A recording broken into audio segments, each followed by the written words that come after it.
My apologies for the radio silence around here the last few months. I've been in a pretty weird place, working through a lot of things in my life, and also working on a couple of other projects, including a book that is going to be ready to release to the world on July 1st.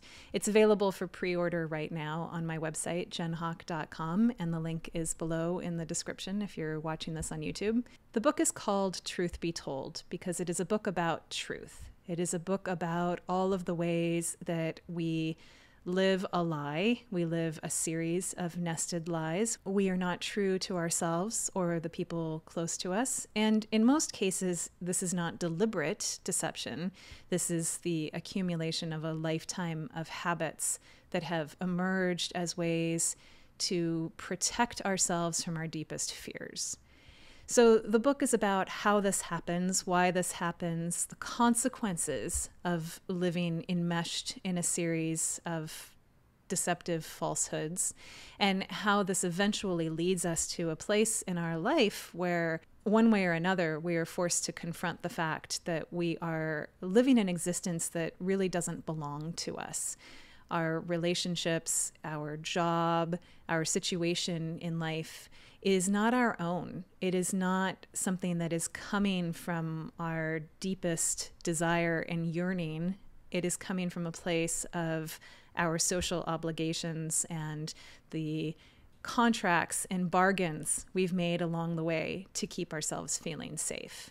It's not a book for everyone. It's for people who are like me, people who have really surrendered core parts of themselves along the way to accommodate others and the demands of others in a trade to avoid feeling rejected, to avoid feeling fears of worthlessness and abandonment and these other very deep things that are so scary that in order to avoid them, we are willing to live a false life. So if you resonate at all with that, and you are one of the people I describe in the book who is either desperate and or crazy enough to seek the truth and to seek to come to fuller consciousness no matter the cost, if that's where you've arrived in your life, because that's where I've arrived in my life, so I know what that's like, then this book might have some insight for you. So I have some upcoming shows in the works, some scheduled interviews, some topics that I would like to cover.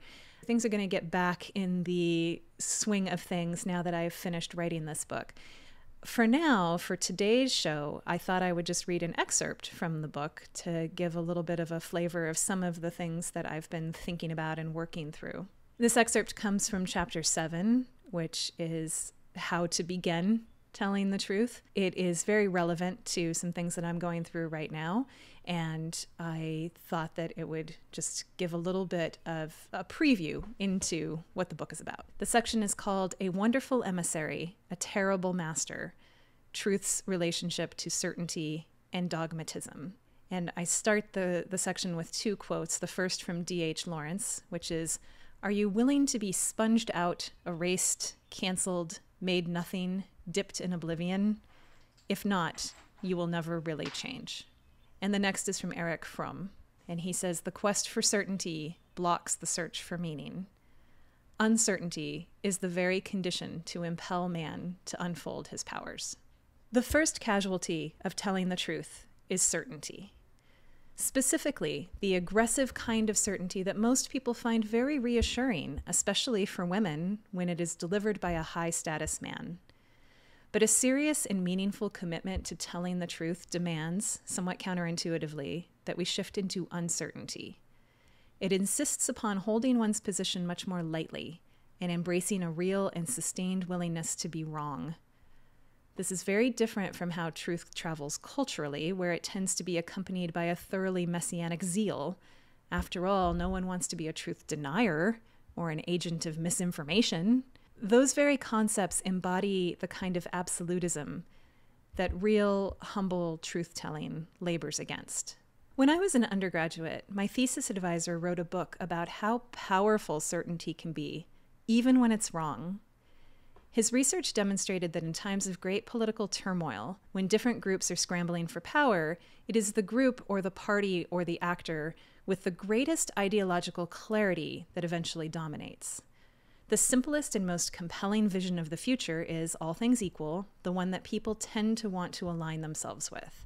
He finds that this is true regardless of the actual ideological content of the claim. So in other words, if it's a conservative party that has the most ideological clarity, they prevail.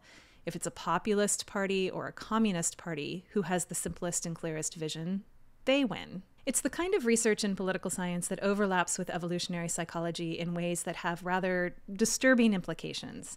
It helps explain why strongman banana republics the world over basically all look the same. A mafia boss emerges from geopolitical chaos.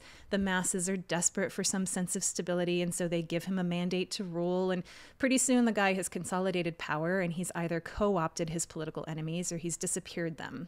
This is politics as usual in most of the world. We just feel all so warm and safe and cozy when Daddy tells us what to do and reassures us that as long as we do exactly what he says, everything will be okay. Certainty, our own and that of others, is so appealing because it lets us off the hook. We can simply attach ourselves to someone else's vision, and the hard work is done for us. We don't need to investigate or take responsibility for what is really true. We don't need any additional information or context in order to proceed confidently. And perhaps best of all, in certainty and in action, our fear is largely assuaged. In his magisterial study of the brain and how it has, quote, made the world, psychiatrist and scholar Ian McGilchrist describes beautifully the seductive appeal of certainty and how our attraction to it has contributed to the marginalization of our brain's right hemisphere over time.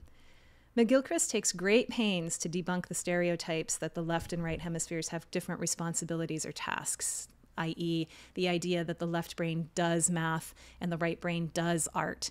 He demonstrates how the difference lies in how the hemispheres do things rather than what it is that they do, because both hemispheres are involved in everything. Very generally speaking, the left hemisphere focuses and grasps on specific things, while the right hemisphere takes in the bigger picture and keeps a lookout for other relevant information. He explains how this works in terms of a hungry bird. Quote, "A bird needs to focus on a grain of corn that it must eat in order to pick it out from, say, the pieces of grit on which it lies. At the same time, there's a need for open attention, as wide as possible, to guard against a possible predator. That requires some doing. It's like a particularly bad case of trying to rub your tummy and pat your head at the same time, only worse because it's an impossibility. Not only are these two different exercises that need to be carried on simultaneously, but they are two quite different kinds of exercise, requiring not just that the attention should be divided, but that it should be of two distinct types at once." The bird example is a way to illustrate the broader principle, as he goes on to explain. Quote, "In humans, just as in animals and birds, it turns out that each hemisphere attends to the world in a different way, and the ways are consistent. The right hemisphere underwrites breadth and flexibility of attention, where the left hemisphere brings to bear focused attention. This has the related consequence that the right hemisphere sees things whole and in their context, where the left hemisphere sees things abstracted from context and broken into parts from which it then reconstructs a whole, something very different. And it turns out that the capacities that help us as humans form bonds with others, empathy, emotional understanding, and so on, which involve a quite different kind of attention paid to the world, are largely right hemisphere functions.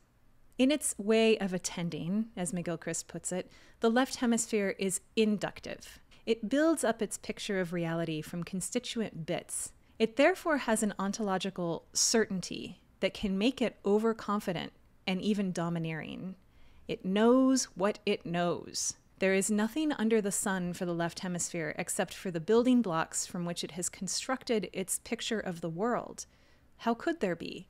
It's all just chunks and smaller chunks all the way down. But the right hemisphere is deductive, keenly aware that it cannot see the entirety of the whole from any given angle. It knows that as soon as it shifts its perspective, there could be new information or new context that changes a given situation in important ways. And so its constant self-questioning and ontological doubt means that its concerns are very easily subdued by the brash left hemisphere with its force of clarity, simplicity, and certainty. Eventually, this dynamic diminishes the "don't be so quick to be so sure" humility of the right hemisphere entirely. The title of McGilchrist's book, The Master and His Emissary, comes from a story in Nietzsche.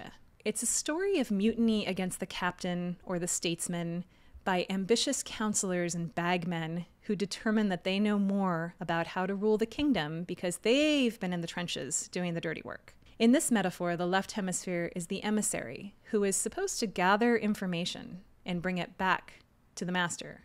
But it ends up seizing control and marginalizing the broader perspective of the right hemisphere, having determined quite erroneously that it knows more than the master.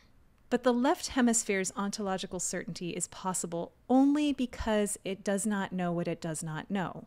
It cannot make reference to or comprehend any knowledge outside of itself. McGilchrist illustrates this with several clever experiments. In the first, someone whose right hemisphere is inhibited temporarily is given a so-called logical series of propositions that are internally coherent but completely absurd. For example, number 1, all monkeys can climb trees. Number 2, all turtles are monkeys. Number 3, therefore, all turtles can climb trees. Someone with an inhibited right hemisphere will look at that series of propositions and follow the logic and say, well, yes, that checks out. These things all work together. If this, then that. When confronted with the absurdity of turtles climbing trees, they'll get confused and defensive and aggressive. That's what the card says. That's how it is.